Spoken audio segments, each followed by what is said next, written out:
Hi everyone, Ranjan English tutorial में आपका स्वागत है। आज देखेंगे हम लोग 12th क्लास बिहार बोर्ड का पोएट्री का चैप्टर नंबर 2, जिसका नाम है सॉन्ग ऑफ माई सेल्फ और इसका राइटर का नाम है वाल्ट विटमैन। तो सबसे पहला क्वेश्चन यहाँ से पूछेगा कि सॉन्ग ऑफ माई सेल्फ का राइटर का नाम क्या है, तो बताना है Walt Whitman. Song of myself का मतलब हिंदी में होता है स्वयं का गीत। स्वयं का गीत मतलब खुद का गीत, तो याद रखना है। देखते हैं इसका हर एक क्वेश्चन को हम लोग अच्छे से समझते चलेंगे, हिंदी कर करके देखते चलेंगे, इसका आंसर को समझना है। पहला क्वेश्चन है कि I celebrate my self and Singh my self is from. देखिए, आप थोड़ा सा एक वर्ड को पकड़िएगा, जहाँ फ्रॉम लिखा हुआ रहेगा तो वहाँ पे समझ जाइएगा कि ये लाइन के बारे में पूछ रहा है कि किस चैप्टर से लिया गया है। अगर लास्ट में आपको फ्रॉम मिल जाए तो एक ट्रिक मतलब कि आप समझ सकते हैं इस प्रकार से। अगर नहीं कुछ दिमाग काम कर रहा है तब आप ऐसा चीज़ लगा सकते हैं, अदरवाइज आप समझ के ही बनाएंगे।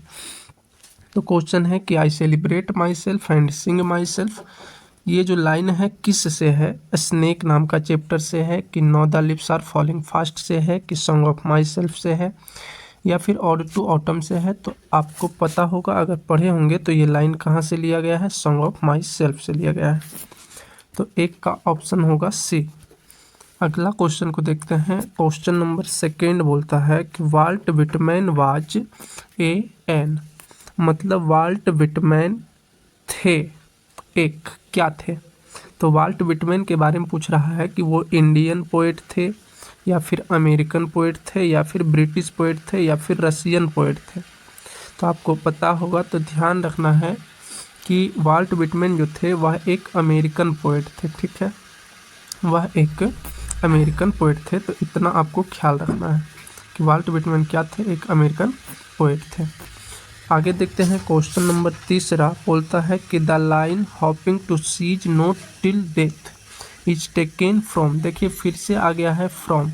आपको फ्रॉम दिखेगा या तो फिर टेकन फ्रॉम दिखेगा, तो समझ जाइएगा कि वो पूछ रहा है कि ये लाइन किस चैप्टर से लिया गया है। तो इसका जो हो जाएगा, ये भी हो जाएगा सॉन्ग ऑफ माई सेल्फ से लिया गया क्वेश्चन है। ठीक है, लाइन जो ये लिया गया है वो किससे लिया गया है? सॉन्ग ऑफ माई सेल्फ से ही लिया गया लाइन है, ध्यान रखना है। अगला क्वेश्चन देखेंगे, क्वेश्चन नंबर 4। अगला क्वेश्चन है कि I celebrate my self and Singh my self is written by. बोलता है कि I celebrate my self and Singh my self, ये किसके द्वारा लिखा गया है? तो आपको ध्यान रखना है, ये जो लाइन लिखा गया है, ये लाइन लिखा गया है किसके द्वारा? वाल्ट विटमैन के द्वारा लिखा गया है, क्योंकि सॉन्ग ऑफ माई सेल्फ का ही लाइन है। तो सॉन्ग ऑफ माई सेल्फ किसने लिखा है? वाल्ट विटमैन ने, और उसी से लिया हुआ ये लाइन है कि I celebrate my self and Singh my self. तो ये किसके द्वारा लिखा गया है? वाल्ट विटमैन के द्वारा ही लिखा गया है। आगे है force is designed to excite. बोलता है कि फोर्स जो है वो डिजाइन किया गया है, मतलब बल जो है वो बनाया गया है किस चीज़ को एक्साइट करने के लिए, किस चीज़ को उत्साहित करने के लिए? तो सौरो दुख को, लाफ्टर हंसी को, जिलसी ईर्ष्या को, या हेटर्ड को? तो आपको ध्यान रखना है, इसमें जो आपका आंसर बनेगा वो बनेगा ऑप्शन नंबर डी। ठीक है, यानी कि फोर्स जो है, बल जो है वो बनाया गया है हेटर्ड को उत्साहित करने के लिए, मतलब कि घृणा जो है ना वो तुम्हारे अंदर एक्साइटेड हो, अर्थात तुम फोर्स जो है वो अच्छे कामों के लिए बनाया गया है। ठीक है, इसीलिए बोलता है एक्साइट किसको करना है? तो हेटर्ड को। अगला क्वेश्चन है क्वेश्चन नंबर 6, और इसको समझना है। क्वेश्चन नंबर 6 बोलता है, लिखा गया है leaves of grass is a collection of poem by. ये जो लिखा गया है कि लिव्स ऑफ ग्रास एक पोएम का एक कलेक्शन है, संग्रह है, ये किसके द्वारा लिखा गया है? यानी कि ये जो लिव्स ऑफ ग्रास जो है ये किसका कलेक्शन है? तो ये हो जाएगा वाल्ट विटमैन का। किसका होगा? वाल्ट विटमैन का होगा। ठीक है, ध्यान रखना है। आगे लिखा है क्वेश्चन नंबर 7 बोलता है कि hoping to cease not till death is a line from. देखिए, फिर से यहाँ पे फ्रॉम आया है, तो आपको याद रखना है, ध्यान रखना है कि जैसे ही फ्रॉम बोलेगा, लाइन फ्रॉम, टेकन फ्रॉम। तो आपको ध्यान रखना है कि ये पूछ रहा है कि किस चैप्टर से लिया हुआ लाइन है।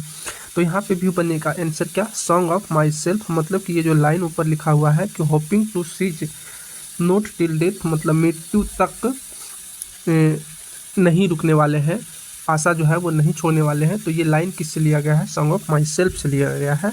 तो ध्यान रखना है। आगे है Walt Whitman was born in. बोलता है कि वाल्ट विटमैन जो है वो कब जन्म लिए थे, ठीक है, यानी कि वाल्ट विटमैन का जन्म कब हुआ। तो वाल्ट विटमैन का जन्म आपको याद रखना है 1819 ईस्वी में हुआ था। कब हुआ था, 1819 ईस्वी में हुआ, ठीक है, ध्यान रखना है। और वाल्ट विटमैन जो थे वो कहाँ का थे, तो वो अमेरिका का थे, इतना भी याद रखना है। आगे लिखा है क्वेश्चन नंबर 9 को समझिएगा।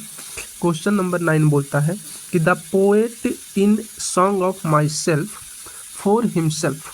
तो देखिए बोलता है कि पोएट जो है सॉन्ग ऑफ माई सेल्फ का पोएट जो है बोलता है डैश फॉर हिमसेल्फ। तो यहाँ रख के आप देखिए, आपको पता चल जाएगा। क्राइज नहीं आया है, लाप्स नहीं आया है, सिंग्स होगा, क्योंकि यहाँ पे हम लोग पढ़े हैं कि song of myself, sing myself, ठीक है। तो यहाँ पे ऑप्शन नंबर जो बनेगा वो ऑप्शन नंबर सी बनेगा, इसका आंसर ध्यान रखना है। आगे है Walt Whitman died in. Walt Whitman का मृत्यु कब हुआ। तो वाल्ट विटमैन का मृत्यु आपको याद रखना है 1892 ईस्वी में हुआ है। अगर जन्म पूछेगा तो 1800, अगर जन्म पूछेगा तो जन्म कितना बताना है, 1819 ईस्वी में, ठीक है। और अगर मृत्यु पूछेगा वाल्ट विटमैन का तो 1892 ईस्वी बताना है। अगला क्वेश्चन नंबर 11 है कि who is the poet dash writer of song of my self. बोलता है कि सॉन्ग ऑफ माई सेल्फ का राइटर कौन है, पोएट कौन है। तो आपको याद होगा कि राइटर जो है सॉन्ग ऑफ माई सेल्फ का वो कौन है, वाल्ट विटमैन है। आगे चलते हैं, क्वेश्चन नंबर 12 है I celebrate my self and Singh my self is written by. फिर से ये क्वेश्चन बोला है कि I celebrate my self and Singh my self किसके द्वारा लिखा गया है। तो ये वाल्ट विटमैन के द्वारा लिखा गया है। ध्यान रखना, किसके द्वारा लिखा गया है, वाल्ट विटमैन के द्वारा लिखा गया है। अगला क्वेश्चन है कि the poet observes in summer. बोलता है कि गर्मी में पोएट जो है, कवि जो है, गर्मी में क्या अवलोकन करता है, क्या ऑब्जर्व करता है। तो आप पढ़े होंगे सन्नी ग्रास, ऐसा कुछ नहीं होता है, सन्नी ग्रास का तो बात भी नहीं आया है। बर्ड प्लेइंग ऐसा भी नहीं आया है। स्पाइक्स ऑफ ग्रास ये होगा, येलो फ्लावर्स ऐसा नहीं। तो इसका आंसर बनेगा स्पाइक्स ऑफ ग्रास, मतलब कि घास की कील, घास की नोक को वो ऑब्जर्व करते हैं समर के टाइम में। क्वेश्चन नंबर 14 है who is known as the people's poet. देखिए ये इतना याद रखना है आपको कि पीपल्स पोएट किसे कहा जाता है, मतलब कि लोगों का कवि या तो फिर जनता का कवि किसे कहा जाता है, जनता का कवि किसे कहा जाता है। तो पीपल्स पोएट जैसे ही आएगा तो आपको ध्यान रखना है कि वाल्ट विटमैन का बात किया जा रहा है, ठीक है। तो पीपल्स पोएट किसको कहा जाएगा, वाल्ट विटमैन को कहा जाएगा, इतना ध्यान रखना आपको। क्वेश्चन नंबर 15 बोलता है कि वाल्ट विटमैन बिलोंग्ड टू। देखिए वाल्ट विटमैन कहाँ से बिलोंग करते थे, कहाँ के थे, ये बताना है। तो हम पीछे पढ़ चुके हैं कि अमेरिका के थे, इसका मतलब कि द यूएस से हो जाएगा इसका आंसर। आगे बढ़ते हैं whose works include leaves of grass and drum taps. देखिए बोलता है कि ये जो लिप्स ऑफ ग्रास और ये ड्रम टैप्स ये किसके रचना है, किसके द्वारा लिखा गया बुक है। तो ये किसके द्वारा लिखा गया है, ये है वाल्ट विटमैन के द्वारा लिखा हुआ, ठीक है। तो 16 का आंसर ए हो जाएगा। आगे है what does the poet discard. मतलब कवि किस चीज़ को त्यागता है, किस चीज़ को डिस्कार्ड करता है, किस चीज़ को वो नहीं मानता है। तो किंग को नहीं, ऐसा नहीं है। नेचर्स ब्यूटी, प्राकृतिक सुंदरता को, बिलव्ड प्रेम का, स्टैच्यू मूर्ति नहीं। तो इसमें ध्यान रखना है कि पोएट जो है यानी कि वाल्ट विटमैन नेचर्स ब्यूटी को वो डिस्कार्ड करते हैं, नेचर्स ब्यूटी को वो नहीं मानते हैं, ठीक है। प्राकृतिक सुंदरता को वो नहीं मानते हैं, वो मानते हैं कि अगर इंसान अंदर से, आत्मा से अगर सुंदर है तभी वो सुंदर है। ऐसे प्रकृति के द्वारा दिया हुआ सुंदरता कोई वो सुंदरता नहीं होता है।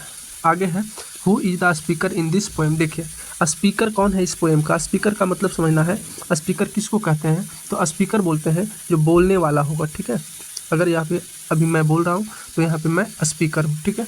तो उस कविता में जो है सॉन्ग ऑफ माई सेल्फ जो पोएट्री है उसमें स्पीकर कौन है, तो वो खुद ही है। मतलब पोएट जो है वो खुद ही उसका क्या है, स्पीकर है। तो यहाँ पे आंसर बनेगा सी नंबर। आगे है the poet enjoys himself and sings for. बोलता है कि कवि इंजॉय खुद करता है और गाता है किसके लिए, पब्लिक के लिए कि बिलव्ड के लिए या तो फिर चिल्ड्रेन के लिए या खुद के लिए, तो वो खुद के लिए गाते हैं, ठीक है। वो खुद में ही इंजॉय करते हैं, खुश रहते हैं, मस्तियाँ मनाते हैं, आनंद मनाते हैं, ठीक है, और वो खुद के लिए गाते भी हैं। अगला क्वेश्चन है 20 number, leaves of grass a collection of poetry known for its free rhythm is written by. ध्यान से समझिएगा, बोलता है कि लिव्स ऑफ ग्रास जो है, लिव्स ऑफ ग्रास जो है ये क्या है, एक कलेक्शन है पोएट्री का। क्या है? पोएट्री का एक कलेक्शन है। लिव्स ऑफ ग्रास जो है कविता विशेष, हम लोग इसका अगला चैप्टर जो है वो अगले वीडियो में देखेंगे।